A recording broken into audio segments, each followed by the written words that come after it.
বন্ধু, আপনার উম্মতের প্রত্যেকের আমলনামা আমি আপনার হাতে দেখাবো, আপনার হাতে, আপনার সামনে পেশ করব। আপনি দেখে কথা বলবেন। আমার কাছে সুপারিশ আপনি কইরেন, মানা নাই, কিন্তু আপনি দেখে করবেন। রাসূলুল্লাহ সাল্লাল্লাহু আলাইহি সাল্লাম যদি হাসরের ময়দানে এরকম আমলনামা খুলে উল্টায় আর পৃষ্ঠার পর পৃষ্ঠা দেখে ফজর নাই, জোহর নাই, আসর নাই, মাগরিব নাই, এশা নাই, শনিবার রবিবার, মদ, জুয়া, অবৈধ উপার্জন, গান, বাদ্য, নাটক, সিনেমা, জিনা, ব্যভিচার, বেহায়া, বেপর্দা সব উল্টায়। আল্লাহর নবী সাল্লাল্লাহু আলাইহি সাল্লাম তখন বলবে, উম্মত কি এটা? উম্মত, আমার 23 বছরের এত চোখের পানির কথা একবারও মনে হয় নাই? কি আনছো এটা আমারে?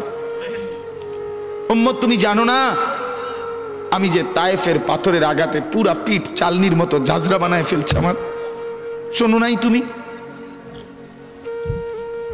আমারে যে উহুদের ময়দানে দান দান শহীদ করে রক্তাক্ত করছে, তুমি শোনো নাই? আমি যে 14 দিন পেটে ক্ষুধার তাড়নায় পাথর বাঁধছিলাম, উম্মত তোমার মনে নাই?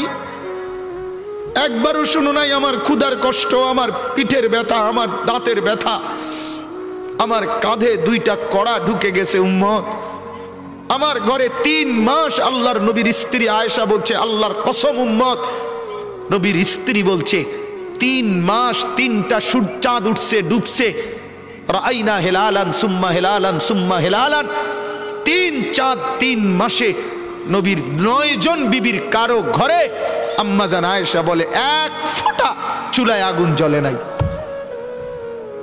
মা আওকাদাত ফি আবিয়াতে রাসূলিল্লাহ নারুন, নবীর একজন বিবির ঘরেও আগুন জ্বলে নাই। আল্লাহ নবীর স্ত্রী আয়েশা একদিন বলছিলেন নবীকে পিঠে হাত বুলাইয়া, ইয়া রাসূলুল্লাহ, স্বামী আপনার পিঠ ছিদ্র ছিদ্র কেন? পুরা পিঠ চালনির মতো ছিদ্র ছিদ্র কেন? আপনার কি ছোটবেলায় বসন্ত রোগ হয়েছিল, গোটা হয়েছিল? আল্লাহর নবী চোখের পানি ফেলে বলছে, আয়েশা তুমি জানো না আমার এই পবিত্র দেহে তো কোনোদিন মশাও বসে না, মাছিও বসে না, পোকা বসবে কেমনে? আমার পবিত্র দেহে তো হাঁটলে মেশকের গ্রান বের হয়, আমার পেশাব পায়খানাও তো কোনোদিন জমিনের উপরে 1 সেকেন্ড থাকে না, মাটি ফাঁক করে ভেতরে নিয়ে যায়, সেই আমার গায়ে গোটা হবে কেন? আয়েশা, এগুলো আমার তায়েফের পাথরের আঘাতের রক্তের দাগ।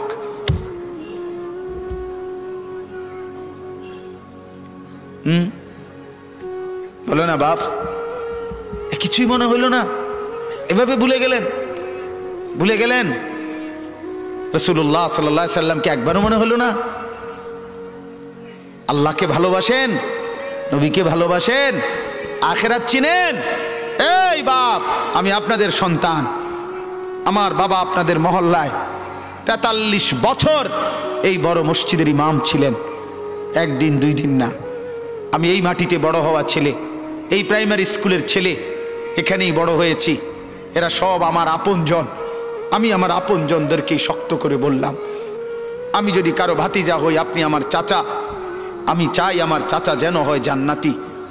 আমি যদি কারো নাতি হই, আপনি আমার দাদা, আমি চাই আমার দাদা যেন হয় জান্নাতি। আমি যদি কারো ভাই হই, বন্ধু, তো আমি চাই ভাই 2 ভাই মিলে একসাথে হই জান্নাতি। আল্লাহ তোমাকেও তৌফিক দেন, আমাকেও তৌফিক দেন। দোয়া করি বাপ, দোয়াও চাই।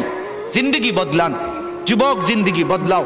দিবা নিশির ফিকির আমার, জিন্দগি চেঞ্জ করেন, জীবন চেঞ্জ করেন। ফজরের নামাজে অভ্যস্ত হন। আল্লাহর কসম বন্ধু, ফজরের নামাজ যে পড়বে না, সে ইমাম মাহাদিকে খুঁজে পাবে না, সে দাজ্জালের অন্তর্ভুক্ত হবে। এটা হাদিস। মাহাদি পাবে না, দাজ্জালের অন্তর্ভুক্ত হবে। এই সমস্ত মাথার সেলুন কাটিং চুল, যেগুলো উঁচা, সামনে বড় বড় চুল, এদিকে চুল নাই, এদিকে চুল নাই, সব দাজ্জালের চুল।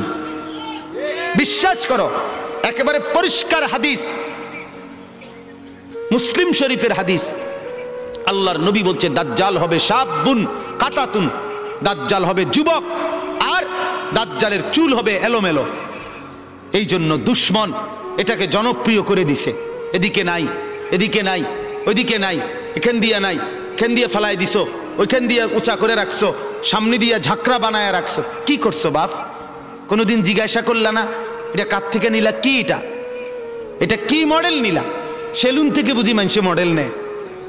নাফিদ বুঝি ডিজাইনার হয়? হ্যাঁ, এটা বুঝি একটা রুচি হলো? হ্যাঁ, কি পড়লা বন্ধু?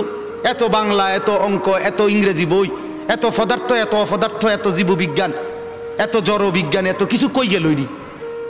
এরপরে সব থুইয়া নাফিতের থেকে গিয়া ডিজাইন আনলা। কথা বলেন না কেন? নাফিদ থেকে কেন ডিজাইন আনলেন? নাফিদ কেন সাজাই দিবে মুসলমানকে? মুসলমানকে সাজাবে তো রাসূলুল্লাহ সাল্লাল্লাহু আলাইহি ওয়াসাল্লাম। এক সাহাবী বলছেন, নবী কেমন ছিল জানো? যার সারা অঙ্গ একসাথে দেখলে সবচেয়ে সুন্দর, প্রতি অঙ্গ আলাদা আলাদা দেখলেও সবচেয়ে সুন্দর। আরেকজনকে বলছে, আপনি বলেন তো। আরেক সাহাবী বলছে, আমি বলি যে নবী ছিলেন এমন যাকে একবার দেখলে আবার দেখতে মন চায়, দ্বিতীয়বার দেখলে প্রথমবারের চাইতে আরো সুন্দর মনে হয়। যত তারে দেখি তত সুন্দরই লাগে। তিনি ছিলেন এমন। আল্লাহ তাআলা মেরাজে, এই যে এই মাস, 7 আসমানের উপরে আরশে আজিমে আল্লাহ তাআলা নবীকে নিয়ে গেলেন। যখন আরশের উপরে আল্লাহ তাআলা রাসূল সাল্লাল্লাহু আলাইহি সাল্লামকে দাঁড় করাইলেন, এইবার আল্লাহ বললেন, বন্ধু কোনানে আনছি জানেন? আপনি জানেন কোথায় আনছি আপনারে? কয় যে আপনি যখন ছোটবেলায় জন্ম নিছেন, ছোট্টবেলায় ফেরেশতাদেরকে বলছিলাম, ফেরেশতারা আমার বন্ধুকে কোলে নাও, নিয়া আমার সৃষ্টির পূর্ব থেকে পশ্চিম পুরা দিগন্ত ঘুরাও, আমার গোটা সৃষ্টিকে বলো যে তারা যেন দেখে বন্ধু আমি কেমন বানাইলাম। দেখো, দেখ আসমান দেখো, জমিন দেখো, বন্ধু আমি কেমন বানাইলাম। নাক দেখো, চোখ দেখো, ঠোঁট দেখো, মুখের চাহনি দেখো, চেহারার রং দেখো, চোখের পলক দেখো। এরপরে আল্লাহ 7 আসমানে আরশে আজিমে নিয়ে এইবার আল্লাহ বললেন, বন্ধু সেদিন ছোট্টবেলায় কোলে আপনারে সবাই দেখছে, এবার সব কিছুর উপরে আইনা, উপরে শুধু আমি আল্লাহ, তার নিচেই আপনি। এবার আপনি দেখেন গোটা সৃষ্টি আমি কেমন বানাইলাম। ওই সময় ওরা দেখছে, এখন আপনি দেখেন, আপনি দেখেন। সুবহানাল্লাহ, এত বড় মর্যাদা সম্পন্ন রাসূল, তাকে ছেড়ে দিলেন, তাকে ত্যাগ করলেন। আল্লাহ আমাকেও বুঝ দান করেন, আমাদের প্রত্যেককে বুঝ দান করেন। শেষ কথা এটাই, আফালা তাদাক্কারুন। আল্লাহ বলে, বান্দা আমি কিন্তু গুনাহ লম্বা হইলে, নাফরমানি লম্বা হইলে, আমার অবাধ্যতা লম্বা হইলে, মনের চাহিদা মতো খামখেয়ালি করিলে আমি কিন্তু গোমরা করে দেই, আমি মোহর মেরে দেই, চোখে পর্দা ফেলে দেই, আর হেদায়েত দিবার কেউ থাকে না। আফালা তাদাক্কারুন। আমার বান্দা উপদেশ কি নিবা না? উপদেশ গ্রহণ করবা না? তবুও তো বলেন আল্লাহকে, আল্লাহ আমরা উপদেশ নিলাম, আমরা আপনার নাফরমানি করব না, আপনার রাসূলের অবাধ্যতা করব না। যুবক ভাইয়া, নামাজ পড়েন, নামাজ পড়েন, 5 ওয়াক্ত নামাজ পড়েন। অশ্লীলতা উলঙ্গপনা থেকে, বেহায়াপনা থেকে ছুটেন। নারীর ফাঁদে পড়বেন না, নারীর পিছনে পড়বেন না, অনর্থক কোনো মেয়ের প্রেমে পড়বেন না। আল্লাহ তাআলাই হালাল ভাবে একজন উত্তম স্ত্রী আল্লাহ মিলাই দেবে ইনশাআল্লাহ। এটা কোরআন, এটা আল্লাহর ওয়াদা। বান্দা আমি তোকে বানিয়েছি, তোর জন্য যদি আমি এত উপকরণ তৈরি করি, তো একজন স্ত্রী তো তোর জন্য আমি বানাইছি। অতএব দয়া করে আমার বন্ধু, আমার জওয়ান অনেক ছেলে বসছেন, সবার কাছে অনুরোধ, আমরা 5 ওয়াক্ত নামাজ পড়ার নিয়ত করি, বলেন ইনশাআল্লাহ। সর্বশেষ কথা হলো, ওয়াকালু মা হিয়া ইল্লা হায়াতুনা দুনিয়া নামুতু ওয়া নাহইয়া ওয়া মা ইউহলিকুনা ইল্লা দাহর। আল্লাহ বলে, যখন আমি কাউরে গোমরা করে দেই, মোহর মেরে দেই, চোখে পর্দা ফেলে দেই, আল্লাহ বলে, হে তখন কে রুমে জানুনি? আল্লাহ কহে, হে ওই রুম। সে তখন বলে, জীবন কেবলই এই দুনিয়াটা, কারণ তার তো আর কি নাই, হে সাইড মনো নাই। কথা বুঝেন নাই? সে তখন বলে, জীবন কেবল এই দুনিয়ায়, নামুতু ওয়া নাহিয়া, আর কেউ মরবো কেউ বাঁচবো, ওমা ইউহলিকুনা ইলা দাহর, সময়ের আবর্তন, কালের আবর্তন, কেউ মরছে কেউ জীবিত হচ্ছে। এখানে আলাদা কোনো স্রষ্টা, আলাদা কোনো তৈরিকারী, এটা কিছু নাই। কালের আবর্তনে, সময়ের আবর্তনে কেউ মরবে কেউ বাঁচবে। সময়ের আবর্তনে প্রথমে বান্দর থাকবে, ধীরে ধীরে মানুষ হয়ে যাবে। বাহ বাহ বাহ বাহ। যখন আল্লাহ ভুলে যায়, আখেরাত ভুলে যায়, তখন আমি যে একটু আগে বলছি যে পরকাল ভুলে গেলে, আল্লাহ ভুলে গেলে নিজেকেই ভুলে যায়, তখন গিয়া বান্দরে জিগায়, বান্দরের কাছে গিয়া জিগায়, এই যে ভাই বান্দর চাই দেখেন তো একটু আমারে চিনেননি? বান্দরে কয় হ চিনছি তো, আপনি তো আমার লগে আসিলেন, আমরার লগে আপনি হেনে গেলেন কা? কয় এটাই তো আমি জিগাইতে আইছি, আমি তো আসিলাম আপনার লগে, আমি হেনে গেলাম কা? নাউযুবিল্লাহ, নাউযুবিল্লাহ। অতএব কোরআন থেকে বঞ্চিত হলে আখিরাত মিলে না, পরকাল মিলে না, আল্লাহকে আর খুঁজে পাওয়া যায় না, নিজের অস্তিত্ব ভুলে যায়। আল্লাহ বলেন ওমা লাহুম বিযালিকা মিন ইলম ইনহুম ইল্লা ইয়াযুন্নুন। আল্লাহ বলে মূলত এদের কোনো জ্ঞানই নাই, যারা দুনিয়াকে নিয়ে ব্যস্ত থাকে এরা মূর্খ, মূর্খ, নাদান, অজ্ঞ। ইনহুম ইল্লা ইয়াযুন্নুন, তারা নিজের খেয়াল খুশি মতো চলে, অনুসরণ করে, বলে। আল্লাহ বলেন মূলত জীবন বলা হয় দুনিয়া না আখিরাত। জীবন মূলত কি বলেন না? অতএব বাপ আপনাদের কাছে অনুরোধ, রাত গভীরে এতটুকুই কথা, মূল বক্তব্য দুইটা। একটা ছিল প্রথম বলছিলাম আল্লাহর কোরআন পড়বেন, বলেন ইনশাআল্লাহ, মনে আছে না কথাটা? কোরআন পড়েন, তর্জমা পড়েন, অর্থ পড়েন, শুধু বাংলা অনুবাদটাই পড়েন, দেখবেন কলিজার মধ্যে নূর আসবে ইনশাআল্লাহ, আলো জ্বলবে, আলো, সব ভালো লাগবে, নতুন করে ভাবতে শিখবেন, আল্লাহ তাআলা তৌফিক দিবে। দুই, গুনার অনুসরণ করবেন না, নাফরমানি দীর্ঘদিন লম্বা করবেন না, নাফরমানি লম্বা করবেন না, মদ খাওয়া ছেড়ে দেন, জুয়া খেলা ছেড়ে দেন, গান বাদ্য ছেড়ে দেন, অশ্লীলতা ছেড়ে দেন, নাটক সিনেমা ছেড়ে দেন, নর্তকীর নাচ দেখা ছেড়ে দেন, উলঙ্গপনা ছেড়ে দেন, গান বাদ্য ড্যাকসেট বাজানো এগুলো বন্ধ করে দেন।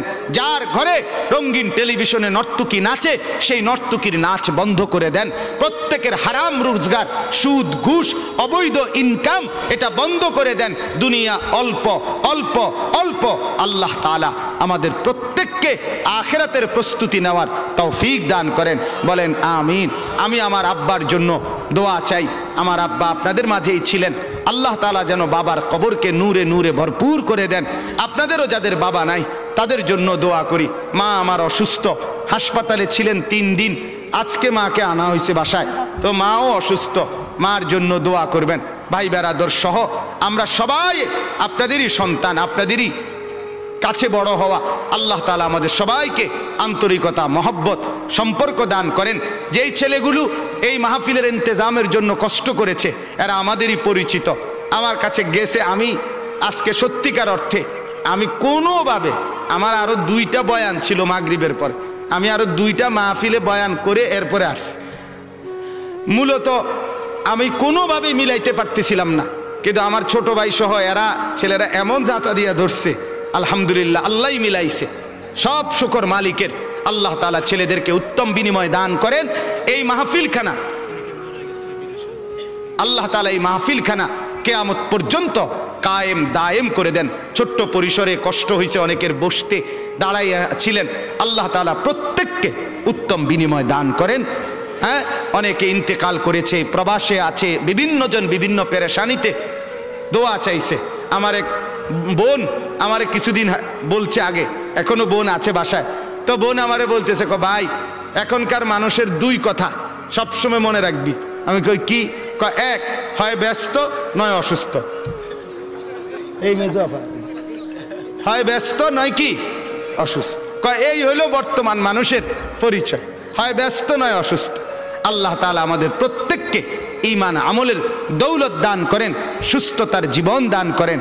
আমাদের শ্রদ্ধেয় আলহাজ হযরত সালামতুল্লাহ হাফেজ সাহেব দামাত বারাকাতুহুম, সেই আমার বাবা যাকে মহব্বত করতেন, আমরাও যাকে শ্রদ্ধা করি, মহব্বত করি, ছোটবেলায় মক্তবে পড়েছি হুজুরের কাছে।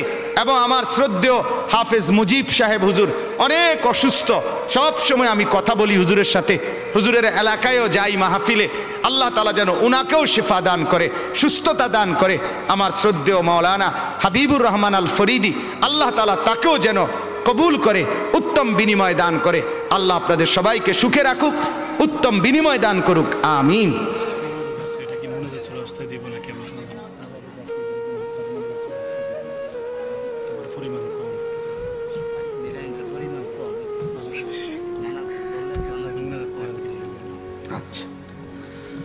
আল্লাহুম্মা সাল্লি আলা মুহাম্মাদ ওয়া আলা আলি মুহাম্মাদ কামা সাল্লাইতা আলা ইব্রাহিম। এখন দোয়া করছি দেন। اللهم صل على محمد وعلى آل محمد كما صليت على إبراهيم وعلى آل إبراهيم إنك حميد مجيد. استغفر